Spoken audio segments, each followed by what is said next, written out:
पहले तुम लोग ये देख लो।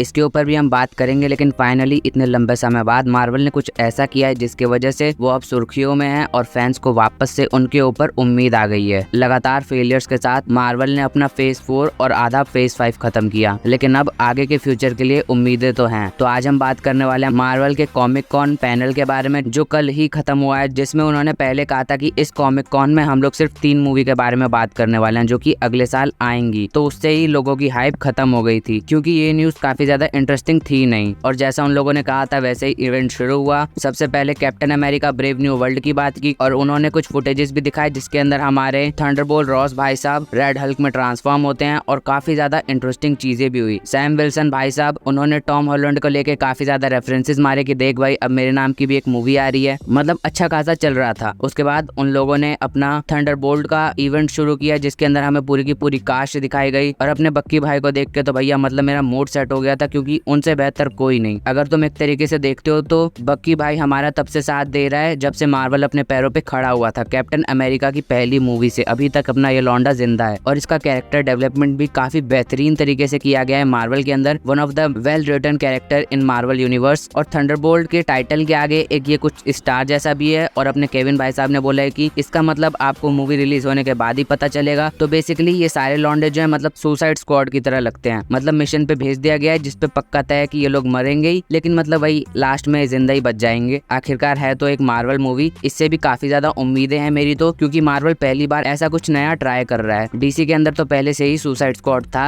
लेकिन अब मार्वल भी ऐसा कुछ कर रहा है तो हाँ अच्छी बात है। और इसके अंदर हमारे सेंट्री भाई साहब भी आने वाले हैं जो कि काफी ज्यादा बैडस और पावरफुल हैं। और मैं आप सभी को बता दूं, अभी थोड़ी देर पहले ब्रेव न्यू वर्ल्ड के अंदर मैंने जिस रेड हल्क की बात की थी वो रेड हल्क हमें थंडरबोल्ट मूवी में भी देखने को मिलने वाला है। तो मतलब मामला तो इन दोनों मूवी का सेट है। उसके बाद हमें फैंटास्टिक 4 की मूवी के बारे में बताया गया और उस मूवी के कास्ट को स्टेज पे लाया गया। अपने पेड्रो पास्कल भाई साहब कड़क लग रहे थे और उस मूवी के बारे में भी केविन चचा ने काफी सारी बातें कही और उस मूवी का फाइनल नाम फैंटास्टिक 4 फर्स्ट स्टेप्स रखा गया है। अब वो तो हमें देख के ही पता चलेगा इसका मतलब क्या है, लेकिन हाँ फैंटास्टिक 4 के लिए भी मैं काफी ज्यादा इंटरेस्टेड हूँ, क्योंकि अपने पेड्रो पास्कल भाई साहब रीड रिचर्ड्स का रोल करने वाले हैं जिसके अंदर वो काफी ज्यादा बेहतरीन लगेंगे और इस मूवी में काफी ज्यादा इंटरेस्टिंग चीजें तो होने वाली है। और कॉमिक कॉन के इवेंट के अंदर उन्होंने एक क्लिप भी दिखाई थी जो मैं यहाँ पे प्ले नहीं कर सकता वरना मेरे चैनल के एल लग जाएंगे। उस क्लिप में बेसिकली हमें गैलेक्टस को दिखाया गया था जो कि एक बिल्डिंग से अंदर झांक रहा होता है और वो काफी ज्यादा जाइगेंटिक लग रहा होता है। तो मतलब हाँ इस मूवी से तो काफी ज्यादा उम्मीदें हैं। और फिर कॉमिक कॉन के अंदर सभी को यही लगा कि 3 मूवीज तो कंप्लीट हो गई है, जैसा कि इन्होंने कहा था। उनको जितना टाइम मिला था अपनी मूवीज के बारे में बोलने का वो भी उनका टाइम भी अब खत्म हो गया, तो सब मतलब थोड़े निराश हो गए थे। लेकिन तभी फिर अपने केविन चचा स्टेज पे बुलाते हैं रूसो ब्रदर्स को। अगर तुम्हें नहीं पता कि ये दोनों बंदे कौन है तो तुम भाई किसी अंधेरी गुफा में रह रहे हो, क्योंकि यही वो दोनों बंदे हैं जिसने मार्वल को सबसे ग्रेट मूवीज दी हैं। Captain America Winter Soldier, Captain America Civil War, Avengers Infinity War, Avengers Endgame. और इन मूवीज का नाम सुन के ही तुम्हारे दिमाग में इनकी एक बहुत ही अच्छी इमेज बन जानी चाहिए, क्योंकि ये सारी मूवीज बहुत ज्यादा ही मस्त थी और मार्वल का पीक थी। और फिर हमारे केविन चचा बताते हैं कि हमारे ये दोनों लॉन्डो अब आने वाली मार्वल की दोनों एवेंजर्स मूवी डायरेक्ट करने वाले हैं, जिसको सुन के तो मतलब दिल खुश हो गया, क्योंकि मैं नहीं चाहता था कि किसी एवेंजर मूवी के साथ थॉर लव एंड थंडर वाला टट्टी हो जाए। तो रूसो ब्रदर्स के हाथ में तो बहुत ज्यादा सेफ चल रहे हैं। उसी के साथ हमें ये भी बताया गया कि जिस बंदे ने अपने दोस्त के साथ मिलकर Avengers Infinity War, Avengers end game ये दोनों मूवीज लिखी थी, अब वो बंदा वापस आ रहा है, लेकिन उसका दोस्त नहीं आ रहा है, सिर्फ अपना ये बंदा आ रहा है एवेंजर्स मूवी का राइटर बनके, जो कि काफी ज्यादा बेहतरीन बात है। क्योंकि तुम हाल फिलहाल में देख ही रहे हो कि राइटर्स को उतनी ज्यादा इज्जत नहीं मिल रही है जितनी बाकी के लोगों को मिलती है जो कि एक मूवी के अंदर अपना एफर्ट डालते हैं। मैं उम्मीद करूंगा कि मार्वल ज्यादा से ज्यादा अपने राइटर्स पे खर्चा करे, उनको ज्यादा प्रायोरिटी दे। और फिर हमें एवेंजर्स सीक्रेट वॉर्स का टाइटल दिखाया जाता है जिसकी हमें रिलीज डेट बताई जाती है मई 2027, आज से ऑलमोस्ट 3 साल बाद। यहाँ तक तो ठीक था, लेकिन इस एवेंजर मूवी से पहले एक और एवेंजर मूवी आने वाली थी जिसका नाम था एवेंजर द कैंग डायनेस्टी। अब उस मूवी का नाम इन्होंने चेंज कर दिया था क्योंकि हमारे जोनाथन मेजर्स भाई साहब ने कुछ लफड़ा वफड़ा किया था जिसके वजह से पूरी कैंग की टाइमलाइन की ऐसी की तैसी हो गई थी। तो मार्वल वालों ने दिमाग लगाया और इस मूवी का अब नाम रख दिया है एवेंजर्स डूम्सडे। और ये नाम सुन के भाई साहब मतलब मजे ही मजे आ गए, क्योंकि इस नाम नाम से ही आपको पता चल गया होगा कि हमें इस मूवी के अंदर मेन विलन के तौर पे डॉक्टर डूम देखने को मिलेगा, जो कि मार्वल के इतिहास का one of the great villains में से एक है। मैंने सोचा तो था कि हमें कभी ना कभी डॉक्टर डूम आगे मार्वल में देखने को मिलेगा, लेकिन इतनी जल्दी वो बिल्कुल भी एक्सपेक्ट नहीं किया था। लेकिन इस चीज के बाद स्टेज पे कुछ ऐसा हुआ जिसने सभी को शॉक में डाल दिया। उन लोगों ने रिवील किया कि आखिरकार डॉक्टर डूम का रोल करने कौन वाला है, जिसे देख के सभी लोग शॉक हो गए, क्योंकि वो था अपना iron man AKA Robert Downey junior, जिसको देख के तो मतलब आए हाय मजे ही मजे आ गए। क्योंकि मैंने तो मतलब अब उम्मीद छोड़ दी थी कि हम वापस से रॉबर्ट डाउनी जूनियर को मार्वल के अंदर देखेंगे, लेकिन अब ये उम्मीद नहीं, ये हकीकत बनने जा रहा है, जिसको देख के मैं तो काफी ज्यादा खुश हुआ था। और ये मार्वल के लिए एक सेफ बेट भी थी, क्योंकि अगर वो किसी नए एक्टर को कास्ट करते तो इतनी जल्दी उसको सेटअप करना काफी ज्यादा मुश्किल होता। लेकिन रॉबर्ट डाउनी जूनियर के साथ लोगों का मार्वल के अंदर इमोशन जुड़ रखा है, जिससे कनेक्ट करने में लोगों को उतना टाइम नहीं लगेगा जितना एक नए एक्टर को लोगों के दिल तक पहुंचने में लगेगा। कई लोगों को ये नेगेटिव भी लगा, लेकिन हाँ मेजोरिटी लोगों को ये काफी ज्यादा पसंद आया। और इसी के साथ उन्होंने अपना ये कॉमिक कॉन का पैनल खत्म कर दिया, जो कि काफी ज्यादा क्रेजी था। लेकिन इसके बाद मैं सोचने लगा कि आखिरकार थॉर की मूवी का क्या होगा, डॉक्टर स्ट्रेंज, शैंग-ची, इन सब का क्या होगा। तभी मुझे याद आया कि अभी 2 हफ्ते बाद ही इन लोगों का D23 है, जिसके अंदर मार्वल वापस से D23 के अंदर जाएगा और कुछ मूवीज को अनाउंस करेगा। तो मोस्ट प्रोबेबली वहाँ पे वो लोग ये सारी मूवीज को अनाउंस करेंगे। लेकिन आप मुझे कमेंट सेक्शन में जरूर बताना कि रॉबर्ट डाउनी जूनियर को एज डॉक्टर डूम देखने के लिए आप कितने ज्यादा एक्साइटेड हो। बाकी अगर आपको ये वीडियो पसंद आई तो इस चैनल को सब्सक्राइब जरूर कर देना, वरना तुम्हारी गर्लफ्रेंड तुम्हें देने से मना कर देगी।